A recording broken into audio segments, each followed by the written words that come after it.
Is it the truth? Is it fair to all concerned? Will it build goodwill and better friendships? Will it be beneficial to all concerned? Yes, I am not a class action attorney for those out there in the audience that don't like attorneys. I'm a constitutional attorney, which is a lot of fun. An area that's often misunderstood, but I want to give a little bit of an education in one area of the First Amendment that I think may be interesting to everyone. But we sometimes don't recognize the rich heritage, the rich diversity that we have here. In Lancaster County, you drive around and you see the horse and buggies in the way, and you realize that there's something a little bit different, but it of course goes so much deeper than some of the unique aspects that we have here. There's something more fundamental. I, like many of you, had ancestors that came over in the early 1700s. My forefathers came from Switzerland and settled in Lancaster County in 1728. Didn't bother going to get the deed, the sheepskin deed, for another decade. Went to Philadelphia because then the world was so much bigger. So why bother getting the deed from William Penn's sons if you can just get the trees off your land and begin to eke out a living? And we know why folks came here. Folks came here for religious liberty.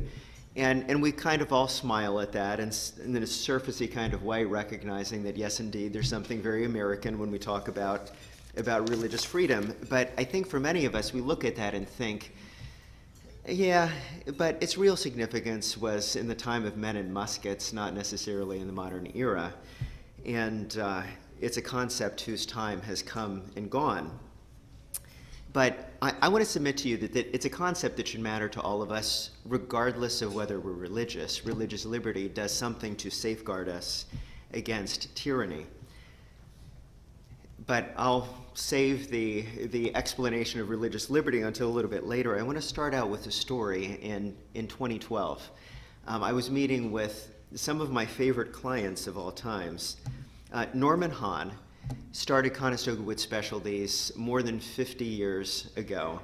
A plain Mennonite with the kind of values that my dad brought to business, and many others, whether plain or not: hard work, integrity, creativity, loyalty to employees, and a love and responsibility in the business world that far exceeds anything that can be imposed upon us by our well-meaning regulators.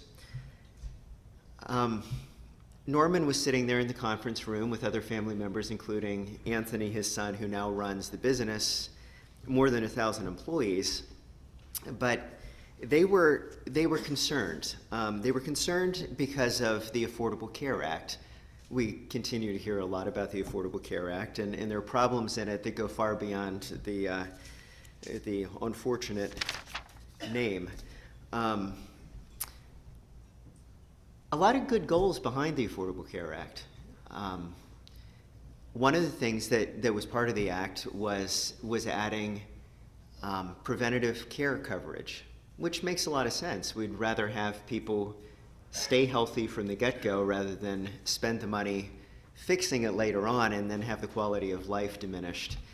And so a lot of good ideas, but what often happens with government is they kind of punt in terms of the details on how to carry out good intentions. So they left it to Health and Human Services, the Department of Health and Human Services, to determine what kind of preventative care was to be provided. And HHS decided that preventing pregnancy should be added in there along with preventing disease. But then when you begin to scratch down on government definitions to some extent, pregnancy, according to the federal definition, doesn't occur until a new human life is implanted in the womb. So if you can keep it from being implanted, it's not actually abortion, but merely birth control. And I'm not here to argue the merits of pro-life positions or reproductive freedom positions. I'm here completely agnostic on that, but merely to talk about when the Affordable Care Act tells folks that they need to provide drugs and devices that, according to the FDA labeling, indicates that it's going to have an effect on new human life. And if you have an employer who is pro-life because of their sincerely held religious beliefs, suddenly there is a crisis of conscience for someone.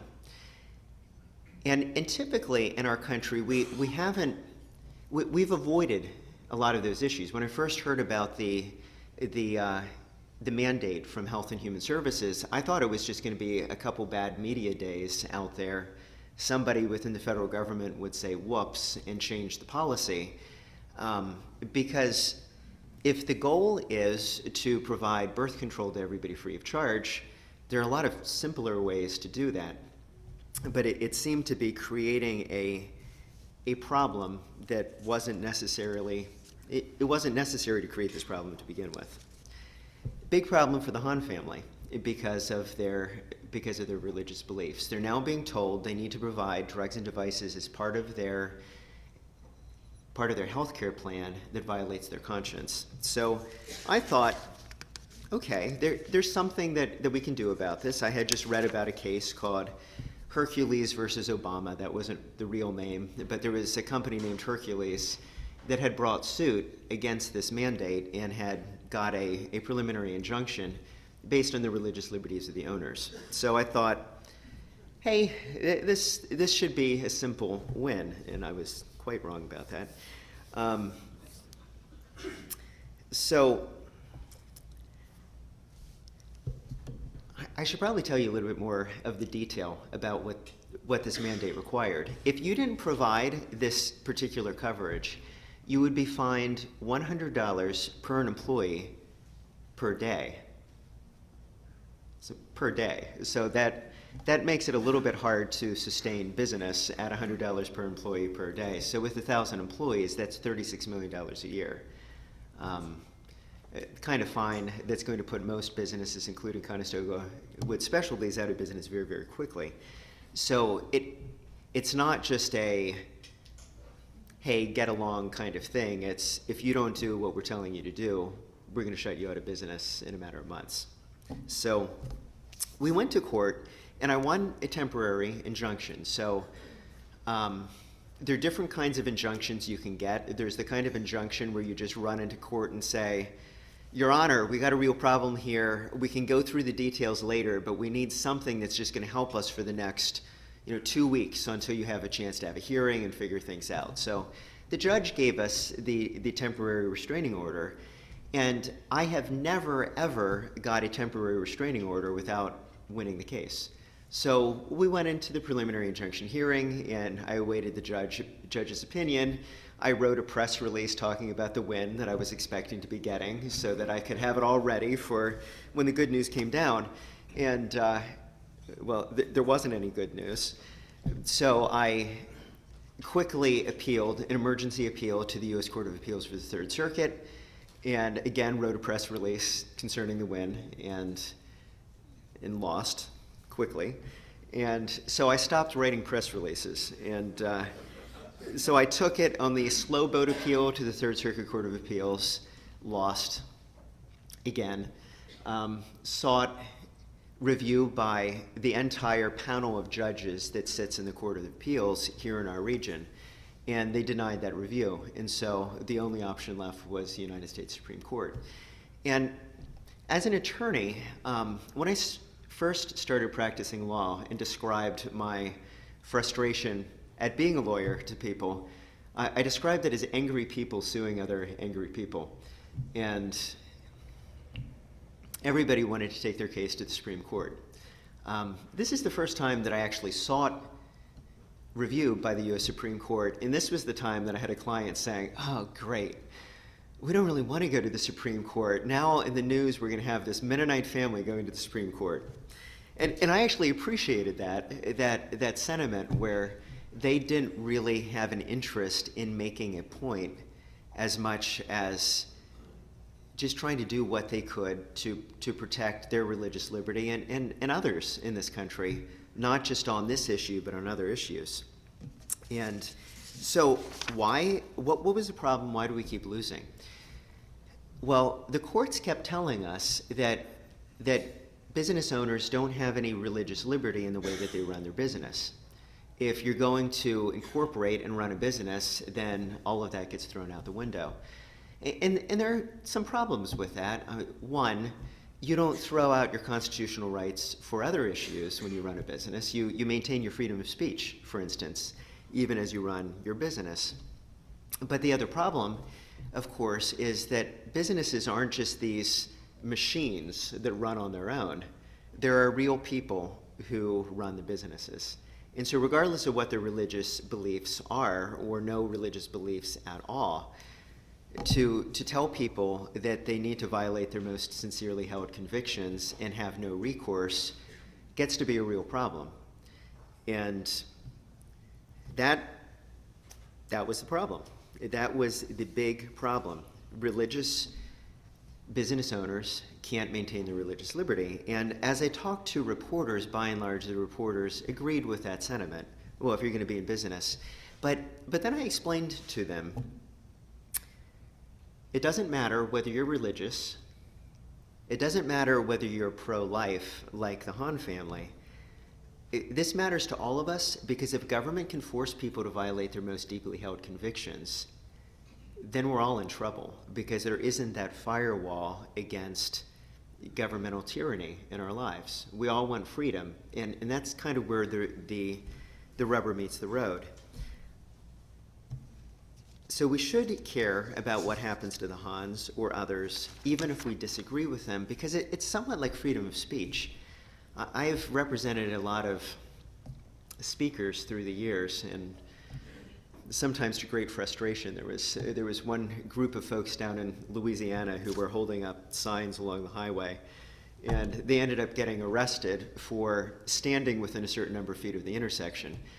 And it was based on a vehicle code that means you can't keep your car running in park within a certain number of feet of the intersection, but the police were using it to just say, we don't like your signs, so move on. And we're trying to get them to get a permit in order to speak when the city actually had no permitting procedure whatsoever, and some other crazy things. And I thought, okay, freedom of speech matters even if these folks, I may or may not agree with their speech.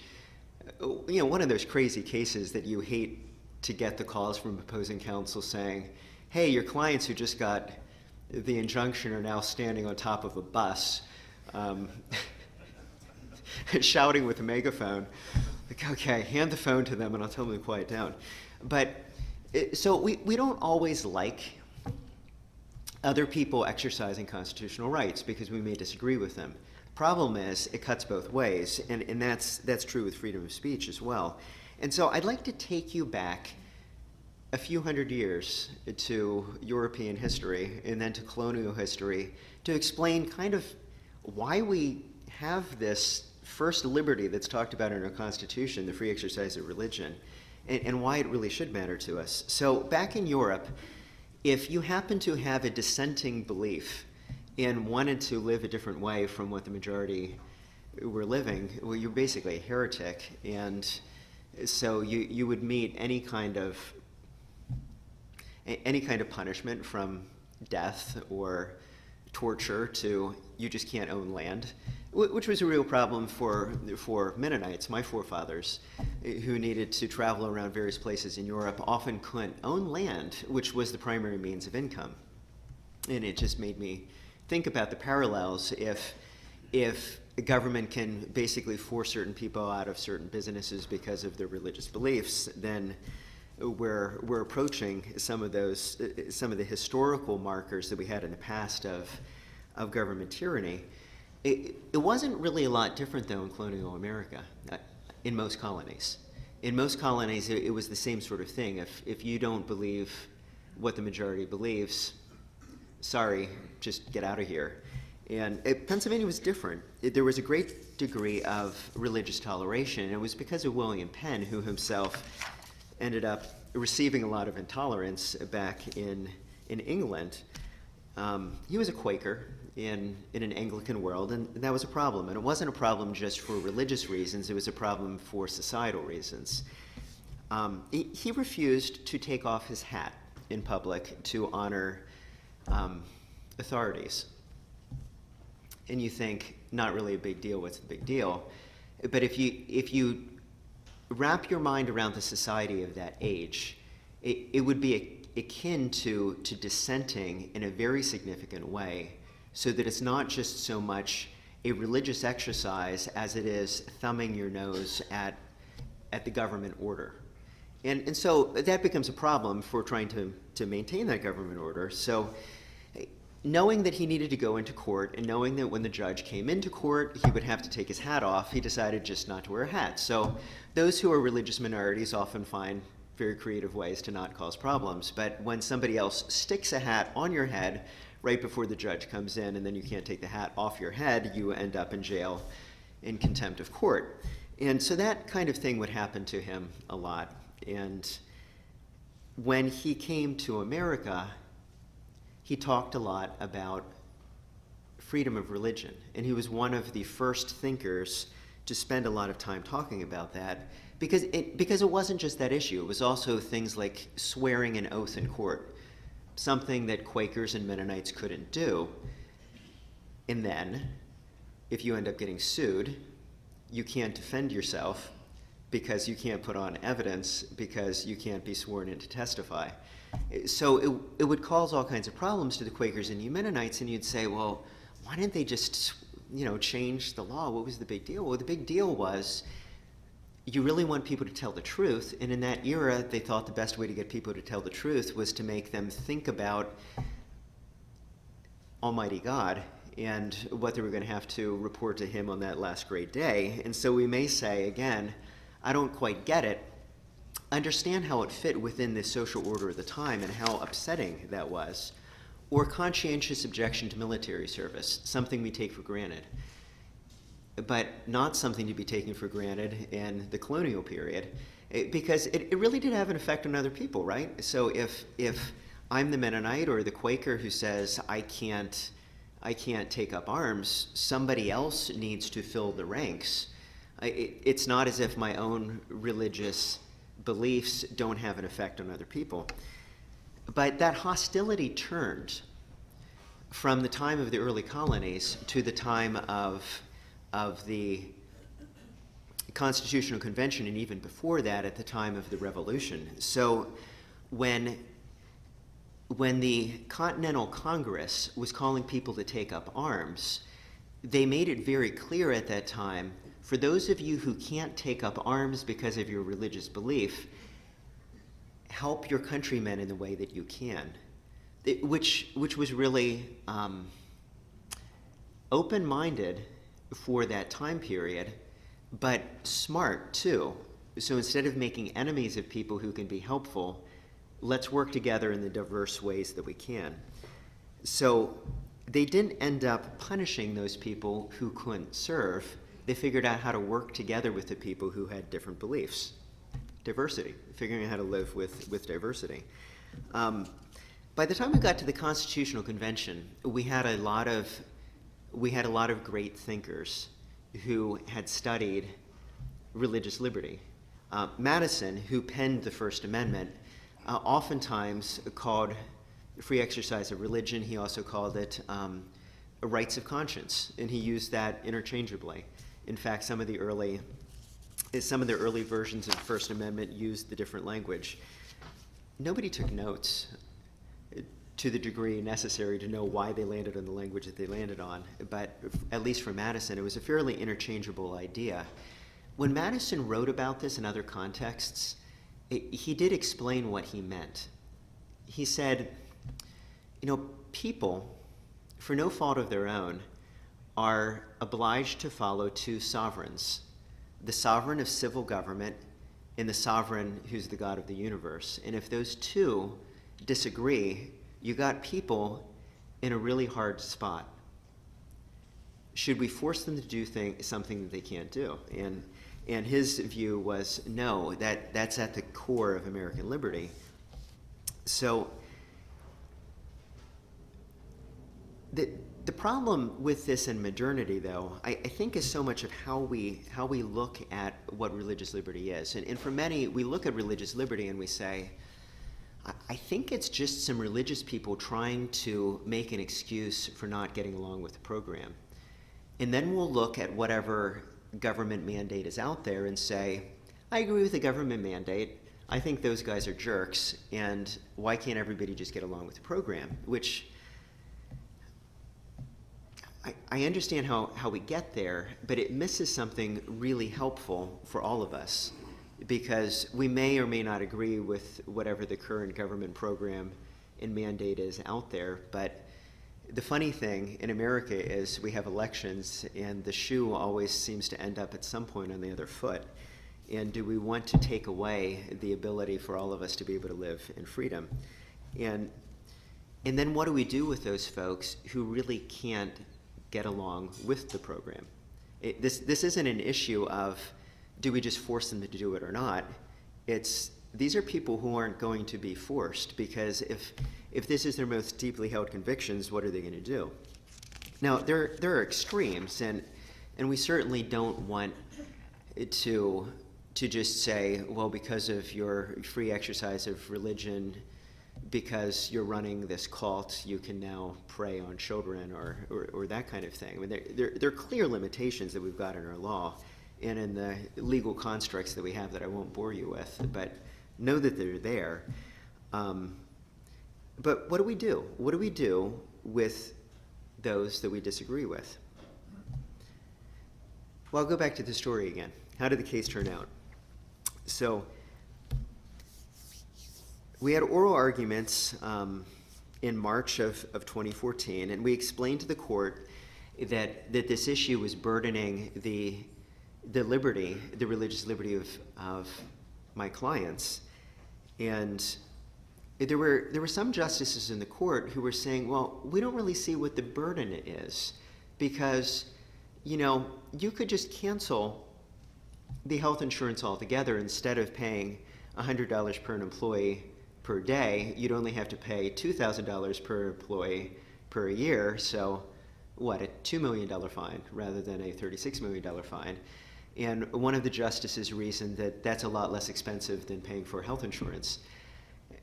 Kind of missing the point that I would hope that the business people out here would understand, which is we don't provide health insurance to avoid being fined by the government. We provide health insurance to get good employees.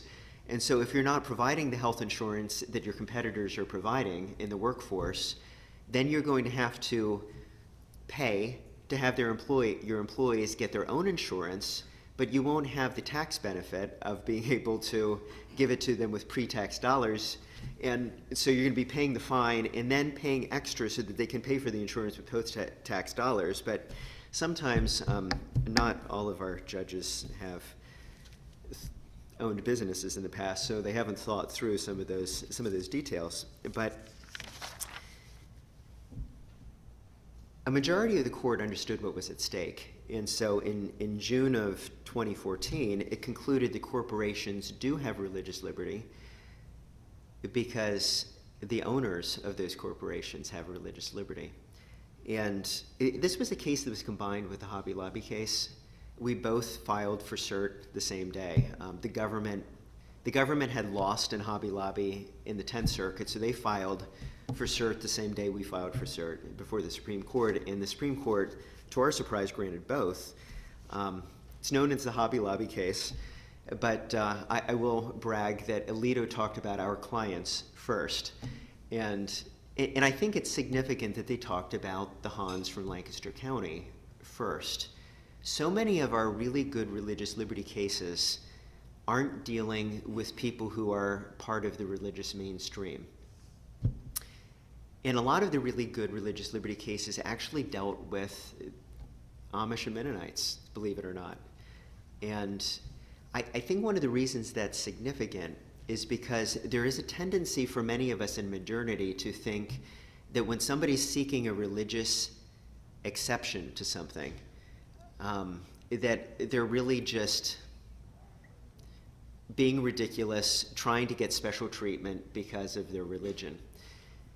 But when you look at somebody like the Amish or the Mennonites, who are making so many exceptions already in the way that they live their life to not live like the rest of the world, you begin to think, yeah, this is probably a holistic part of who they are.